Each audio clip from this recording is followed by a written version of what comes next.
So today has been day 4. It was crappy. Yes. So I discovered a little tiny thin string in my bowel movement. Not poo or anything like that, because I don't really have much of those. It's a bit like sludge. Gory details, right at the beginning. And that kind of freaked me out, knocked my energy out. It made me all stress and tense, and that affected my ketone levels, because instead of relaxing, you're just like, oh my gosh, what if there's more? Oh crap, I don't want to do this again. Ew, oh! Frustration. Anyway, so definitely today is a tough day. I wonder if it's partly because I didn't get to sleep well in the night and pushing myself and just working yesterday, coupled with the fact that it is just day 4. And day 4 is notoriously tough because as your body gets further and further in ketosis, there's like stages. So I'm not a genius at this. I don't know the full truth, but according to my research and studies, so the first part of fasting, you get rid of all the glucose in your liver and all the triglycerides in your blood, and then after those are extinguished, your body then has to train itself to use ketones to produce glucose, and that can be like a gear adjustment, and I suspect that this is what I'm going through now.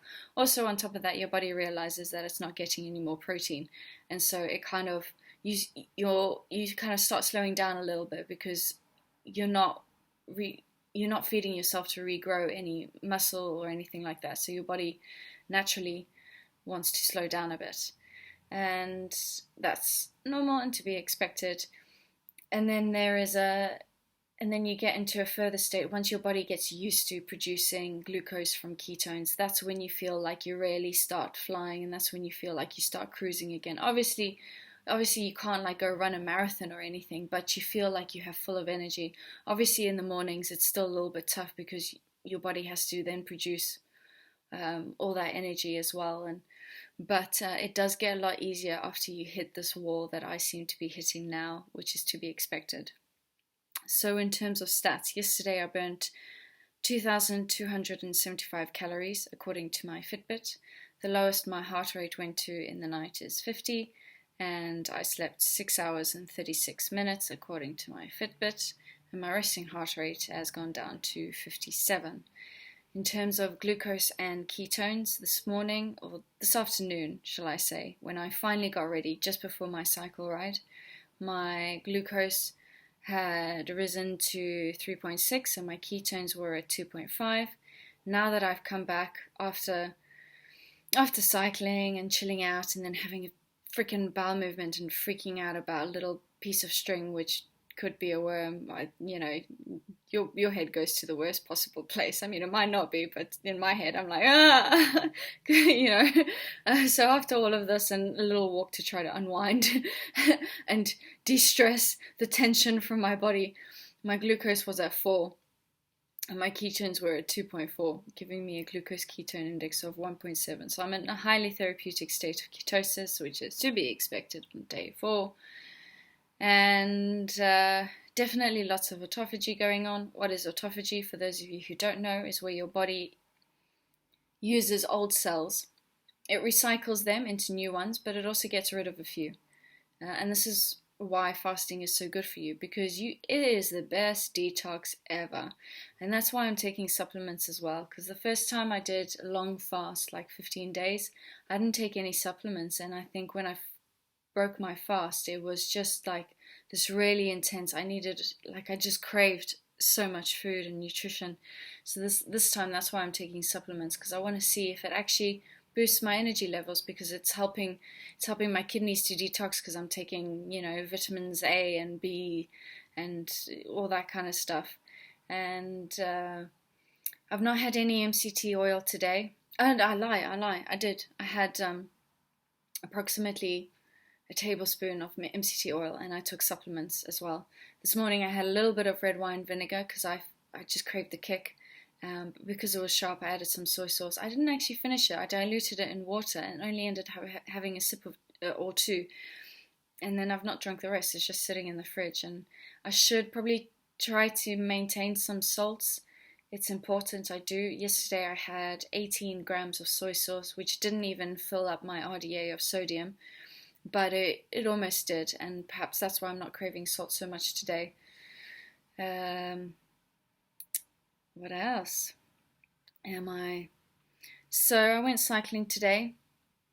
I suspect today will be the last day I will go cycling because it does drain your energy afterwards.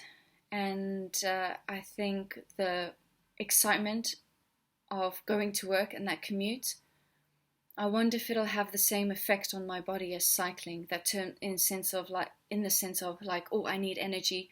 I'm walking to the station. It's a 17-minute walk, and then I still have to catch a train. And then at work, there's lots of stairs to climb as well. So instead of cycling, I'm going to see if that commute and introduction to the first hour of work is the equivalent of cycling. We shall see, because my work days are long and I finish late. So we shall see what effect that has on me. And how am I feeling otherwise? Yeah, I'm currently drinking fennel tea.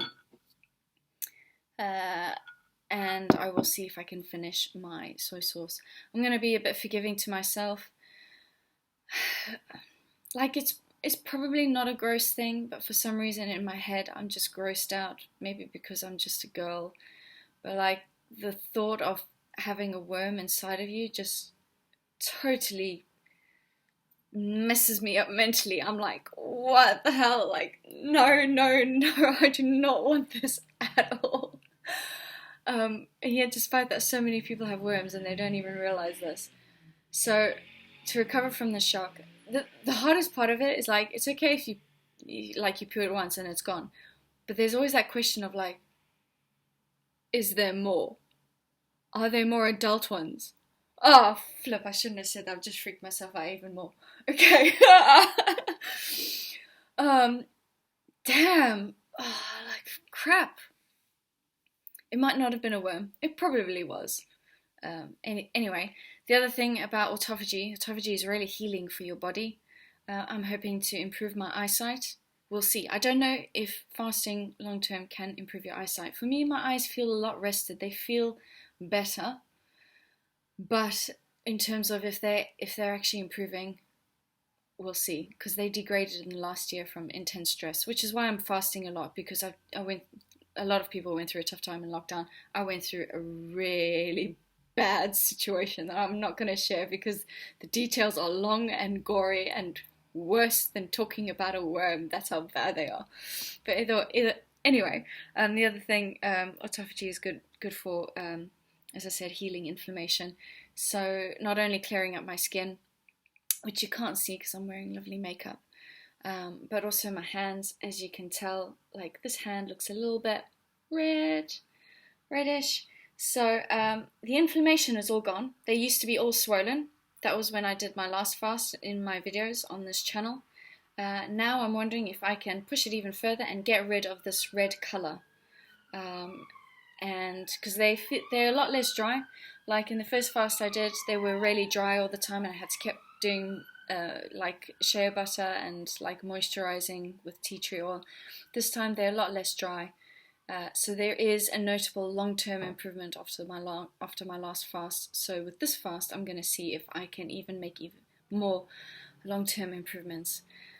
Anyway, so this video has gone on long enough. You are welcome to ask me questions.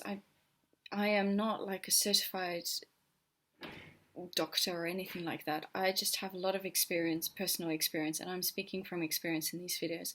So if you're fasting, do look after yourself. Your body gets used to fasting, but you gotta give yourself a little bit of grace. I am now going to give myself a little bit of grace after the craziness of today, and also because I'm back at work tomorrow, so I want to try to get as much rest as possible. I want to try and get 8 hours sleep at least for tomorrow. So I'm going to now unwind, jump into a bed, and watch a movie or read a book or just treat myself. Yes. Finally, fun fact of the day, do you know that polar bears, their fur isn't actually white, it's actually hollow. Yeah, like clear. And their skin is black. And yeah, I will see you in my next video. Stay safe.